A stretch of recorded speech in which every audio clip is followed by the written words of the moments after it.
everyone, and welcome to this spoiler review for The Fall Guy, this brand new film that's starring Ryan Gosling and Emily Blunt. I am the Outlaw John Rocha, joined by my co-host on the Geek Buddies, the great Shannon McClung. Shannon, how are you? Johnny, I'm okay. You know, the intro music, I was expecting the Geek Buddies music, and I was like, wait, it really threw me for a loop just now. So I'm alert now. I'm awake.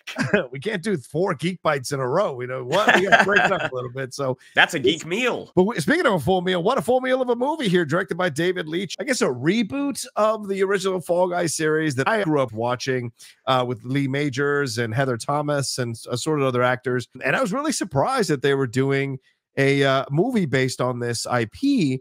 But then when you realize that what was behind it was this a desire to really showcase stunt people, but an interesting comedy, an action-filled comedy, Ryan Gosling and Emily Blunt being the main love interest. And then we have this mystery about someone who's been killed, and Aaron Taylor Johnson and Hannah Waddingham are involved in all of this as well. So what are your thoughts with this movie overall? I really liked it. I wanted to like it more, though. Yeah. But I did enjoy it. I mean, I do think I'm not a fan of the way David Leitch shoots comedy.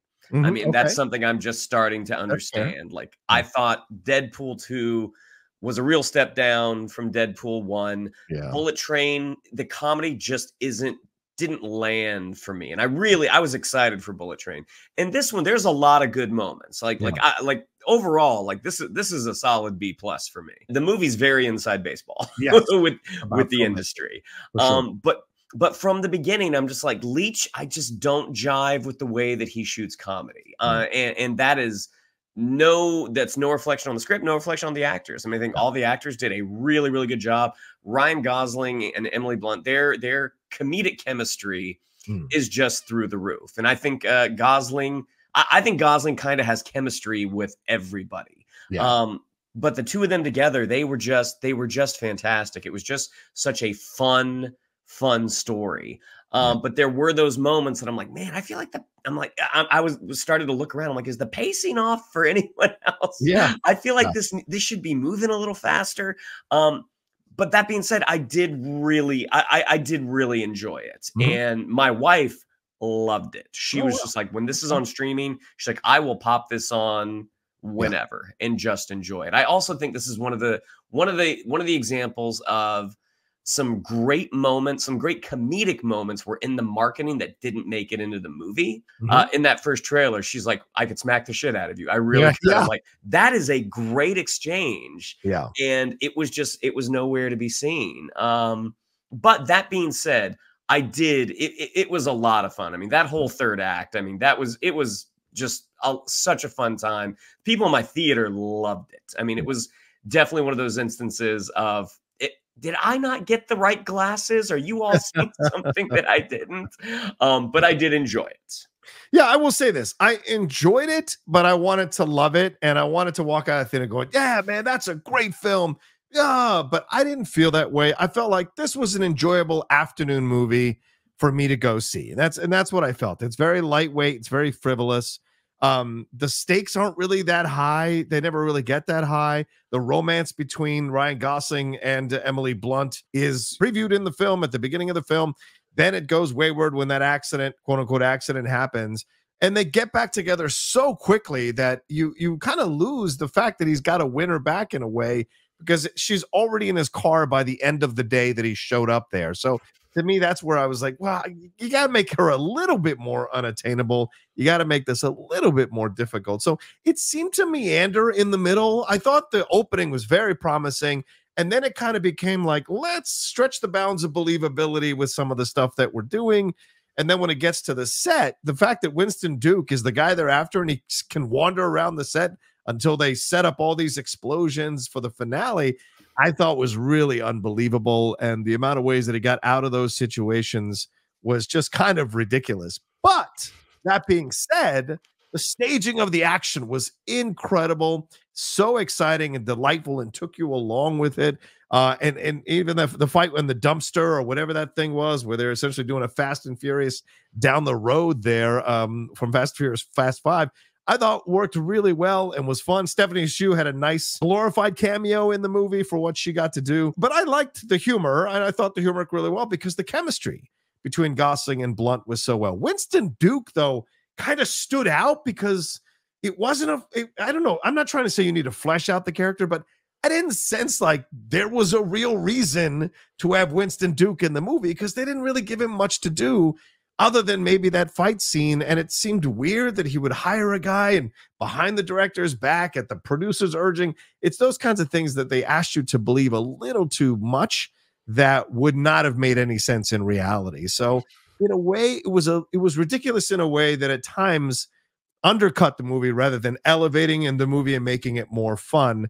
But, you know, maybe I'm just being a stick in the mud, but I still overall enjoyed it. I just, those problems were glaring in the middle of the movie, Shannon. Am I off base on that? No, I think we probably had a very similar experience. I do understand like what you're saying about some of the moments they strain credulity a little bit. I mean, there are definitely things like this is not the way it works on a set. Yeah. I'm not trying to be like you know, a stickler to reality or anything. Sure. You got to if you create a construct, you got to work within the construct. And when you veer out of the construct because it's convenient, it becomes glaring when I'm watching a film like this. Yeah. I mean, I agree with you that again, there were a couple of things like when they're having the whole moment back and forth over the bullhorns at the beginning, as he's doing the hit again and again and again. I'm like, I don't think this is the way it goes. This is you abusing an actor on set. I don't think you'd be allowed to get away with this, really. Yeah, a fire burn. That's a serious thing. I mean, like safety is very, very. It should be a very, very big thing on sets. Lighting him on fire like 3 or 4 times and repeatedly hitting him like, yeah, you don't do that unless you really need to. Yeah, and that may be the problem because you and I have been on these sets, so we have the experience, and maybe other people who've never been on a film set would like not have an issue with any of this stuff because they have no knowledge that it isn't done quite this way overall. But let's move on to the acting. What did you think? You mentioned Gosling a little bit. What did you think of him in the film? I mean, is this another feather in his cap in terms of the performance? Very tongue-in-cheek at times, very in on the joke, but also very sweet and endearing and charming, and a guy you want to get the girl by the end. And so I thought he delivered yet another one of his kind of nice guys performances, and I thought he knocked it out of the park. Yeah, this definitely falls under that nice guys umbrella. You know, coming out of the indie film scene as a lead, I mean, it was sort of like, you know, him doing what was it? Blue Valentine, yeah, Blue Valentine. Oof, Drive. I mean, doing these really kind of heavier roles, and watching him now really lean into having fun, watching this, watching Barbie, watching The Nice Guys. He's such a great actor, but being able to see him just have fun with something, he keeps turning in these types of performances. He's just so enjoyable to watch, and to watch him react to things. Like I'm a Ryan Reynolds fan, but I think Gosling has the edge on him because there's an ease with Gosling, and there's a believability with everything that Gosling does. Ryan Reynolds is always kind of winking at the camera a little bit, even when he's not breaking the fourth wall as Deadpool. But Gosling's great. What about Emily? I thought Emily Blunt did a wonderful job as well in this movie. I love Emily. I think Emily is like my #1 favorite actress working today. She has chemistry with every single person she works with, whether the movie is good or not. I remember her in the 5-year Engagement. She had great chemistry with Jason Segel, even if the film didn't 100% get there. What did you think of her performance in the film here? Outstanding. Outstanding. She's just another one of those performers that you are on board with right at the beginning. Yeah. Whenever you watch a movie where you may not have loved the female lead, for me at least, it's like Emily Blunt should have done this. Like this should have been Emily Blunt. Yeah. I mean, most recently with Civil War, like I thought Kirsten Dunst was fine, but I was like, boy, Emily Blunt in that role. That's an interesting take. I had never looked at it quite that way. Emily Blunt and Pedro Pascal, I imagine that's who they wrote those roles for. Maybe. That they just weren't able to get. But again, she's just one of those multifaceted performers. She plays comedy again so naturally. Like she's so funny when she's barely doing anything. I mean, the whole thing about the pyro test that they do at the beginning before Gosling rolls the car a bunch of times.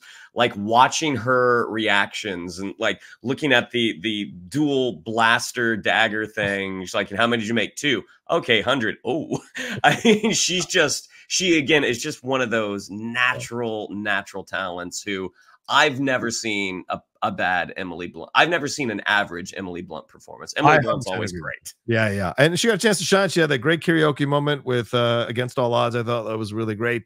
And then the fight sequence with Ryan, where Ryan is in the outfit where she doesn't know that it's him. That was great as well. And yeah, I loved her in the film. Great energy, great charm. And their chemistry worked really well for me. Now, what about the other actors here? We had Aaron Taylor Johnson, we had Winston Duke, and we had Hannah Waddingham. What are your thoughts on their performances, man? Did you like them? Did they stand out for you? Did it work for you overall? So Winston Duke, I always like Winston Duke. Yeah, like he is just he's just a very likable presence on screen. But I agree, there wasn't a whole lot that he did. I mean, and I imagine that there's probably a version on the cutting room floor where he got to do a little bit more. I mean, a lot of it was his dynamic with Gosling. And really, it's only 2 scenes where you really get to see them chat. So it was a really good actor in a fine role. Like again, I think there's probably more scenes out there that didn't make it into the final cut. Hannah Waddingham, I love Hannah Waddingham. She plays just appropriately manic throughout the film. Did not see it coming, the twist. That she was actually the bad guy. Oh, really? Oh, okay. Yeah. So when it happened, I was just kind of like, oh no. I really thought you were, I thought we finally met a good producer. But I really enjoyed her. And Aaron Taylor Johnson, to me, he's a couple levels below Gosling in that it's any moment he's going to become one of the biggest stars working in movies. The moments where he fully leans into the McConaughey for the space cowboy role, I was on the ground. And when they're having the big, climactic action scene, when the 3 of them, Gosling, Hannah Waddingham, and Aaron Taylor Johnson, they're all in the helicopter. And Hannah Waddingham accidentally points the gun in his direction. The hilarious panic in his eyes. I was like, and that's why that guy's going to be a huge movie star at some point. Like he's already a movie star, but he's going to be one of those big ones. Yeah, I think if the James Bond thing comes through, that'll be the thing that ascends him to the next level. And I think what we've seen in Bullet Train and what we see in here in this movie and in a couple other films recently, Aaron Taylor Johnson is absolutely solidifying himself much more strongly as a really good actor. There was a lot of promise, obviously, with Kick-Ass. He's really come into his own now as a more adult actor, and I thought he was fantastic. Hannah was great as well. Like, it's not Les Grossman, but it's the female version, possibly, of Les Grossman, and I think you can put him in the same category, in the same bucket. Obviously, Les a little bit higher, but I think it's very similar. And as I said, I thought Winston should have had more to do. I thought the Stephanie Hsu cameo was fine. But what'd you think of the story overall, Shan? Did it work for you? Did it fall apart a little bit in the middle, as I was saying, or what did you think of the story and the way and the murder mystery here? And then you said you were surprised by the twist. I saw that coming about halfway through, but it still was a nice reveal when it happened. What did you think of the overall story and the way it was constructed? Were there holes here? Well, no, I don't think there were holes. I mean, I liked the story. It was just kind of the pacing. The moment where Gosling, gets cut down. Yeah, possibly. Maybe I think it needed just to move a little faster. Like when he gets dosed and has that hilarious action scene, and then everything in the hotel where the unicorn is popping up, and he finds a dead guy in the tub. Then he goes to work the next day. And it's like, right? Like it's not a big deal. Yeah. And it was just so they just didn't, I think because they didn't get into that next sequence fast enough, it gave me time to think about it. And in a film like this, you want that pace to be breakneck. Like you don't want to give the audience the chance to be like, now wait, what? Because that's when it started to that's when my writer brain kind of kicked in and was like, okay, is that the way I would have done it? Like, I don't want to have time to think about how I would have rewritten something. I agree with you. but the story, I mean, I thought it was a fun mystery. I figured Aaron Taylor Johnson was a bad guy. Again, Hannah Waddingham. I didn't see that one. That one surprised me, whereas the Hannah Waddingham surprised you. The Aaron Taylor Johnson part of it surprised me when that happened. I thought Gail was behind it the whole time, but with the Aaron, that's the one that surprised me in the way, because I literally went like this in the theater when it happened, when he killed the dude. I was like, oh shit. So yeah. That was a surprise. What about the action and the direction here, Shannon? Did you like these action sequences? You know, you're a big action guy, so did you enjoy the inventiveness of the action sequences? I thought it was all great. I think having being able to take a breath in the middle of an action sequence when he's on the boat and call Emily Blunt's character and basically say, like, yeah, when this happens, it hurts. When this happened, it hurts. Like, I'm sorry that I wasn't able to do this. I thought that was really, really well done. And that chase through Sydney, which was just an absolute blast. And the addition, like, it's very easy to add a dog to something and have things not go well, to feel a little saccharine, a little silly. Ryan Gosling talking to that dog in French as the dog is going and chomping down on dude's scrotes. I was like, this is hilarious. This is hilarious. And the whole thing at the end, that was him getting on the camera truck, and that shot of him just basically gliding, being propelled from the truck onto the helicopter. That was all awesome. And, you know, big shout out to Gosling's stunt doubles. Yes, 100%. All the stunt people were made him look incredible. The moment where he gets knocked out of the helicopter, when he goes from one to the other and in midair, I was like, God bless it. This is when the movie was so much fun. I'm like, this is a lot of fun. Like, I wish I didn't have time to think about.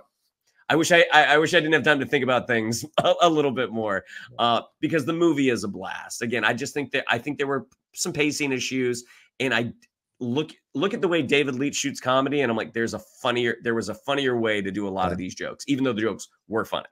Yeah, I think he's a B to B minus filmmaker. Like, I think he gets there, but he doesn't get across the line fully. And I think you look at Atomic Blonde, you look at Bullet Train, you look at these other films, and they don't quite get there fully.